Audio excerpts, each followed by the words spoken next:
Big week, big rival week. Excited. Really excited for our guys. Excited for this opportunity this week. Looking to continue to build off of our success from last week and make improvements where they need to be made. And looking forward to going out here and play against a really good football team. All right, let's start with Chris for questions. When you watch film, what's holding the running game back from being able to find big plays? Are they there and they're just missing, or is it just a matter of they're not quite there yet? I think some of them are there. We're missing. I think when it comes to the running game, it takes all 11 guys on the offense to operate as one to get it done. And when one guy messes up, it can mess up everything for you. But you see some plays there. I think part of it is we're trying so hard to make the big play and not allowing the schemes and how we do things come to us. We're trying so hard as backs, and you can understand why they want it so bad. But we got to understand, be patient, and understand the blocking schemes and letting the blocks. Our backs can do a better job of setting up blocks, and then like I say, it would take 11 guys to be on the same page, but we're close. Go to Ira. Willie, Cam's fourth down run, it looked like he got hit in the hole. How important, I mean, and just how impressive was that run? You guys had to have it. It was very impressive because early in the year we did that, and Cam tried to get outside and we lost yardage, you know, and so it was one of those opportunities where he learned from his mistake, and he went in there and he understood the situation as well, knowing that it was 4th and 1 and he needed the first down, and he got behind his shoulder pads and when he got the first down. We always tell our backs, if the O-line block for 0 yards, you get us 1. And he took that mentality and got it for us.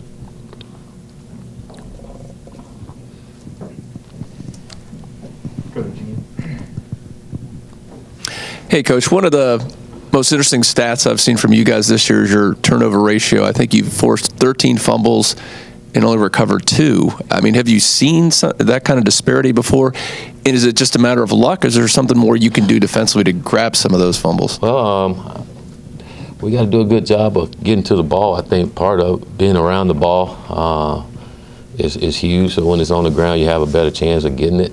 I think you also got to understand, I can remember in one game where we tried to scoop and score where we should have just recovered the ball. You know, that's part of, when you hear me talk about playing winning football, it's part of teaching our guys, again, how to play winning football. But those things happen. I mean, it get frustrating. You sit on the ground and we don't get to it. When it's on the ground for us, someone else get to it. But we got to keep working at it, and hopefully those things change for us.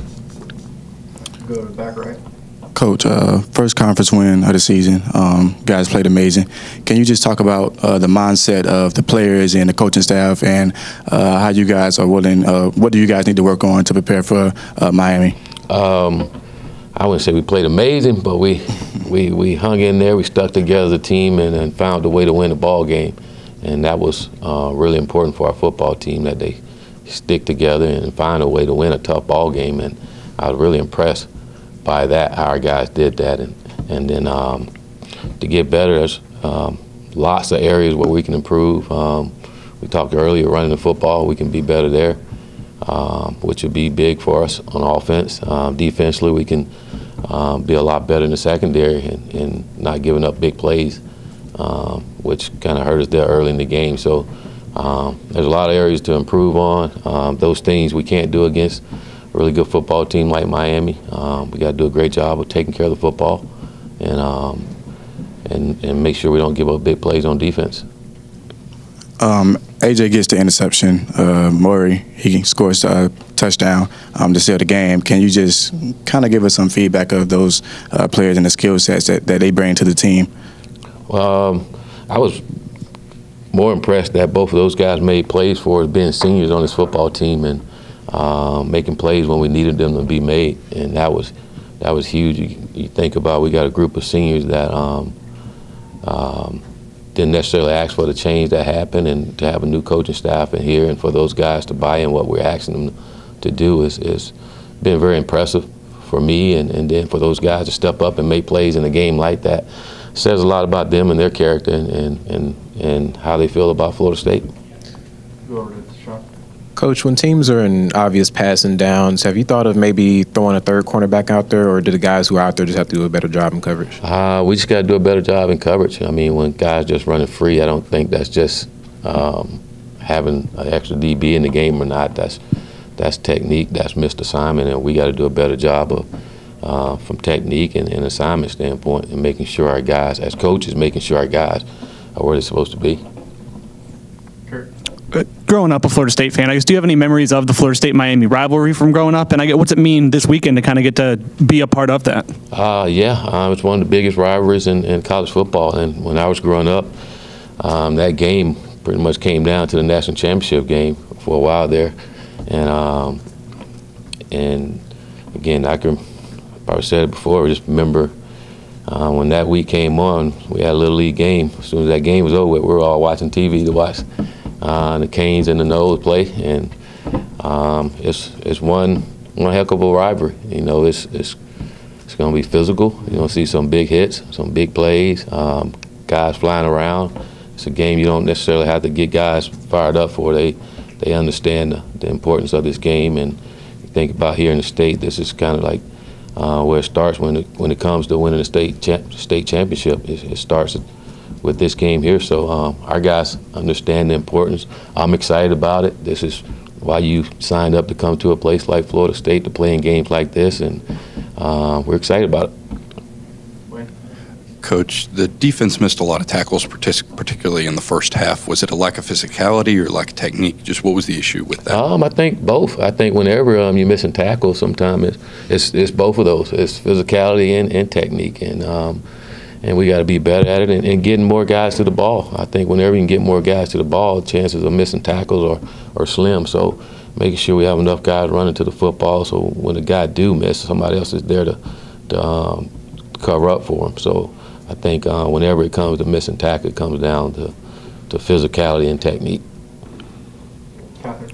As far as the O-line, protection was much cleaner than previous games, and Francois was not sacked all game. So do you credit that to Dickerson's return, and what does his impact, his presence, have on the team? Well, I think we all know Landon is one heck of a football player for us, and to have him back was huge for our offense. But I think overall, one guy just doesn't make that happen. I think our offense line was just got better in the ball game. Each week they're getting better. We're still not as consistent when it comes to depth and having guys in there playing together enough. But the guys that's playing now, they're getting a little better each and every week, and that's what we want from them, and expect for them to do is to continue to get better each and every week. We'll go to Lane in the back.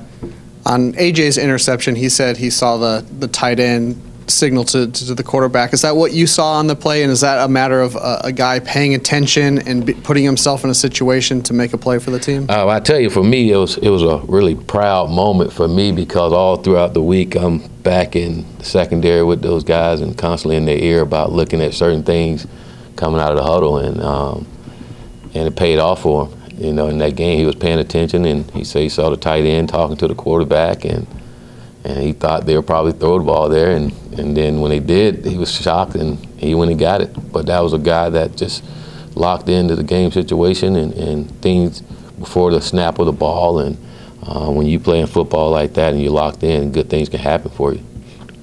Coach, what's something that you understood about Louisville before going in? What's something about Louisville I understood? Yeah, about the team that you... Well, I knew it was tough playing up in Louisville. Whenever you play up there, it's tough to play, and knew Coach Petrino would have his guys ready to play, and which they did. And again, we were going to win in a tough environment, and we knew it was going to be that way, and it was great to see our guys overcome it. Willie, you talked about it a little bit before on the secondary. You guys are also blitzing a lot and doing a lot of things to try to pressure the quarterback. Is there some give and take there, or do you have to live with some of that, or are you not happy with how the secondary played? We just got to play better. I mean, I keep repeating myself, but we got to play better with technique. I said it after the game Saturday. I said it again. I mean, you watch the film, bad technique guys aren't where they're supposed to be. We got to as coaches, evaluate what we're doing and seeing if we're asking them to do too much, if they can do it or not. If they can't, then we're not going to do it. But if we can, then we need to demand that they're where they're supposed to be. I think it comes down to that more than anything, just guys knowing their assignment and being there. And we got to do a great job of demanding that they're there or don't do the scheme. Coach, you were talking about how focused AJ was, just picked that up at the last moment of that game. What does it say about your defense and your team that despite the fact that that whole game hadn't really gone their way, that they're still locked in that last moment, last 2 minutes of the game, able to make that play and obviously win this game for you? What does it say that they were still locked in there? Well, I thought just the entire second half. I mean, they only had 3 points in the second half, and we gave up 21 in the first half. That told me our guys was locked in and refocused on what they needed to do. And our defense been playing well all year, and they've been playing to the end. And that's one thing about our team, that our team is not going to quit. They're going to continue to play. And when you continue to play like that, good things happen for you. So our guys were locked in and took advantage of an opportunity that came our way. And the only way you can take advantage of those opportunities is you got to be focused and locked into what's going on. Go to Brendan over in front line. Willie, going back to the offensive line, this was, I believe, the first game where all five played throughout the entire game, and you've talked about having synergy and consistency. What does that mean for the group moving forward, that it worked and that those guys were able to all work together for an entire game? Well, I think if we continue to improve, we're going to see improved play in every area up front, whether it's running or pass blocking. And when you can have guys in there playing together, you can see that improvement a lot quicker. And I think the communication up front becomes a lot better when you have guys in there consistent enough. And I think that helped us on Saturday, especially when it came to pass protection.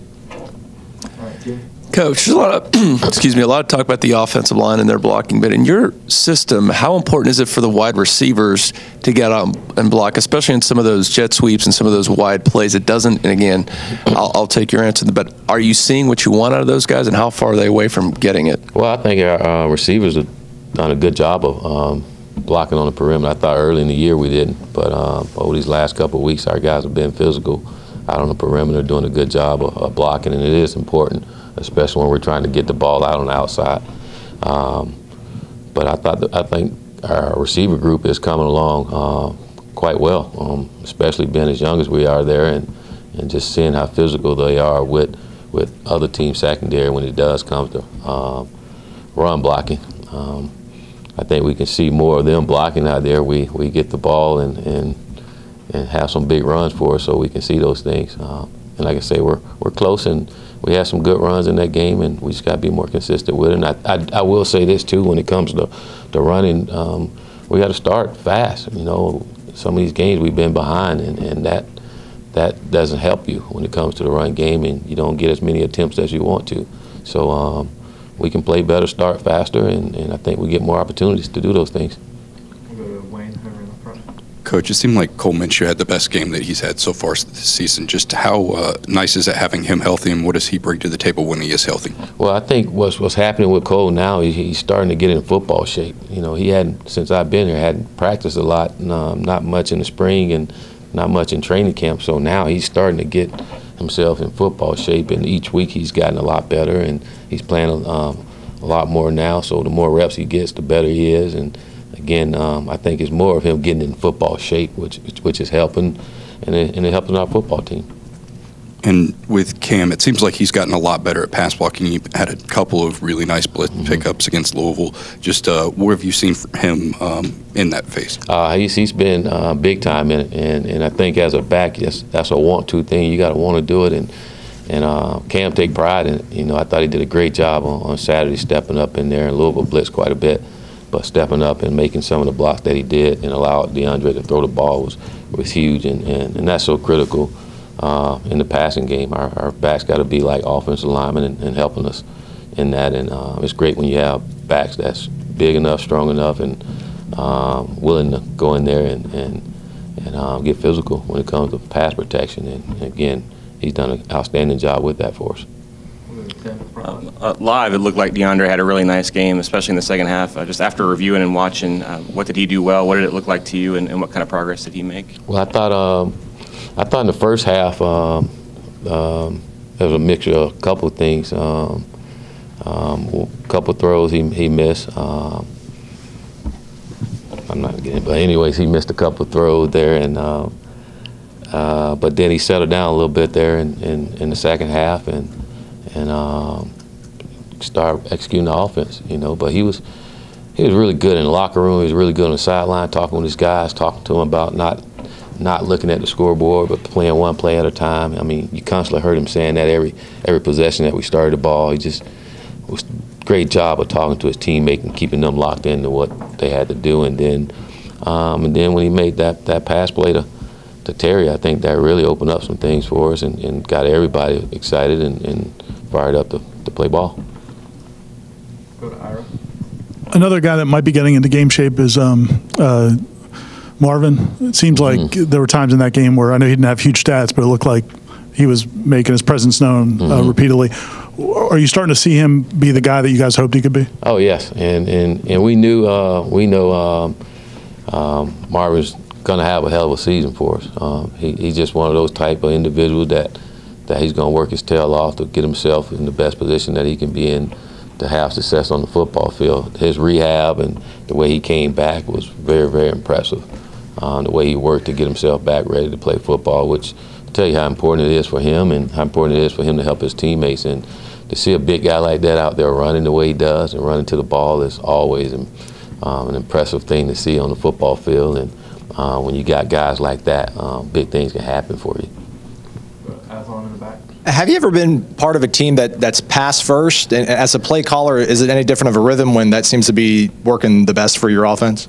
No, I think the reason it's working is because we're trying to run the ball and you got guys down in the box trying to stop the run, so that's allowing us to throw the ball a little more, and our receivers are doing a good job of taking advantage of it when we do throw the ball. And so I do think that's helping us tremendously. You got guys trying to play man coverage on us, and we have some talented receivers that can get open. So, and we got a quarterback that can get them the ball. So when we do that, our guys are taking advantage of it. But I don't think if we're just sitting back just throwing the ball every single play, that's going to be a recipe for success for us. I do think us trying to run the football has helped us, and I think everybody know we want to try to run the football. So that's why they're in there. But it's good that when we don't run the ball that we can throw it. So I think that's a good thing. And last week was, again, a step in the right direction for us not to give up sacks and be able to complete passes like we did in that game was big for us offensively, and it's going to continue to be big for us. In the first half, you mentioned how DeAndre missed some throws. Was that due to him not realizing that the offensive line was giving him time to throw? It seemed like he had a little bit of happy feet in the first half. I think it was caused a lot of pressure. They were bringing a lot of pressure, and he had to move his feet sometimes because of the pressure. And I know there one time on third down, he had Nooney coming across, and he didn't step and throw the ball, and he didn't have to retreat. He was retreating back, and he didn't have to, but I think he felt the pressure coming before the snap and just didn't stand in there, which he usually do sometimes, stand in there and make the throw. He didn't on that one. And I can't think of really many more that he just flat out just missed, other than some things that probably should have been called that didn't get called. Go back to Ira. Willie, is there anything DJ should be doing more of on those punt returns? It seemed like there was the one that hit James or Grant, but then there was another one that looked like it might have been close to. Is there anything he needs to be doing more of? Or the one that hit Grant, he should have did a lot more than what he did. I mean, first of all, he's got to see from the start. He's got to see the ball off the punter's foot and see that was a short kick.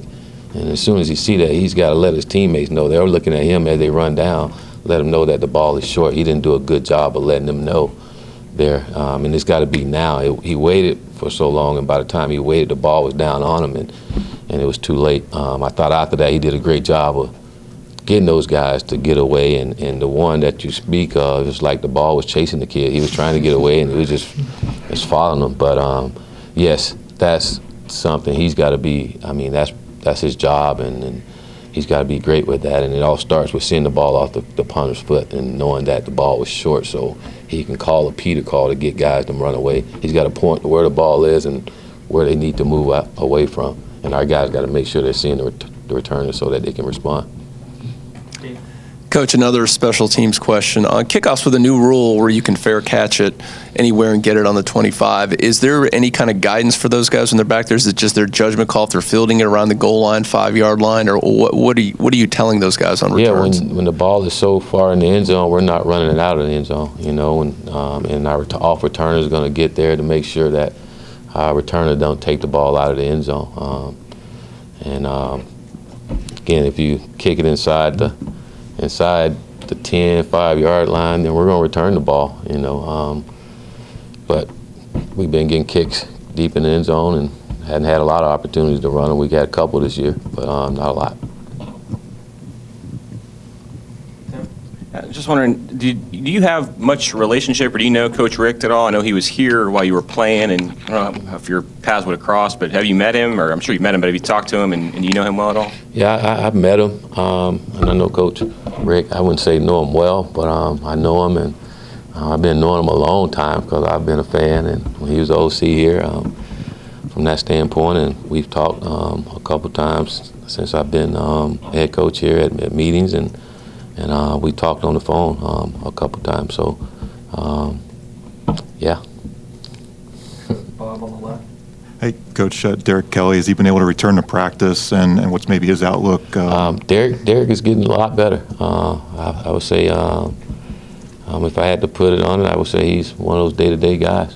He's come back, and I tell you what, I really appreciate all these guys, man. They so eager to get back out and help their teammates, and they're doing a great job at rehab and being aggressive with their rehabs to try to get back on the football field to help their teammates out. And you'd asked me last week if I thought Derek would be able to play this week. I'd have said no, but watching him yesterday and moving around, he's further ahead than we thought he would be. And Miami's quarterback, Nkosi Perry, did you recruit him being from Ocala? Do you know him at all? No, I don't. But he's a phenomenal athlete, really good quarterback, very skilled with running the ball and throwing the football, and it seemed like he's really sparked their offense since he's been in there. Go to Brendan. Well, in the first half, there was the play where a defender looked like he jumped off sides. And you saw that one too?